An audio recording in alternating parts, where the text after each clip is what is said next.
അപ്പോൾ ഇന്ന് നമുക്ക് രാത്രിയിൽ ചപ്പാത്തിയും ചിക്കൻ കറിയും.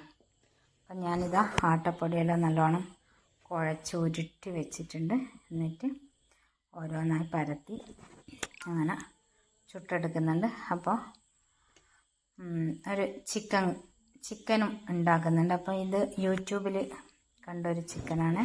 ഉള്ളിയോ തക്കാളിയോ പച്ചമുളകോ ഒന്നും ഇടാതെ വെളിച്ചെണ്ണയിൽ കുറച്ച് മുളക് പൊടിയും പിന്നെ മഞ്ഞൾപ്പൊടിയും പിന്നെ കുറച്ച് കറിവേപ്പില ഇട്ടിട്ട് നല്ലോണം ഇതൊന്ന് വഴറ്റിയെടുക്കാം. എന്നിട്ട് ഇതിലേക്ക് നമ്മൾ കുറച്ച് ഉപ്പും കൂടി ചേർക്കുക.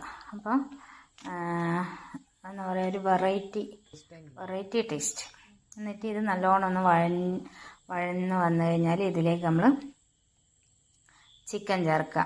ചിക്കൻ ചേർത്തിട്ട് നല്ലോണം വഴറ്റി പിന്നെ അടച്ചു വെച്ചിട്ട് ഇത് വേവിക്കുക. ഇതിൽ നമ്മൾ വെള്ളമോ അങ്ങനെ ഒന്നും ചേർത്തിട്ടില്ല, വെറും ചിക്കനിൽ നിന്ന് വരുന്ന വെള്ളം മാത്രം. അപ്പോൾ ഇത് നല്ലോണം മിക്സാക്കിയിട്ട് അടച്ചിട്ട് കുറച്ച് സമയം വേവിക്കുക. അപ്പോൾ അതിൽ നിന്ന് ഇങ്ങനെ കുറച്ചായിട്ട് വെള്ളം ഇറങ്ങി വന്നിട്ടുണ്ടാവും. അപ്പോൾ പിന്നെ നല്ലോണം ഒന്ന് ചിക്കി അങ്ങനെ കുറച്ച് സമയം വേവിക്കുക. അപ്പം നല്ല ടേസ്റ്റ് ഉണ്ട് ഇത്. നമ്മളെ ചിക്കനും ചപ്പാത്തിയും എല്ലാം റെഡി ആയിട്ടുണ്ട്. അപ്പോൾ ബൈ. അടുത്ത വീഡിയോ ആയിട്ട് വീണ്ടും കാണാം.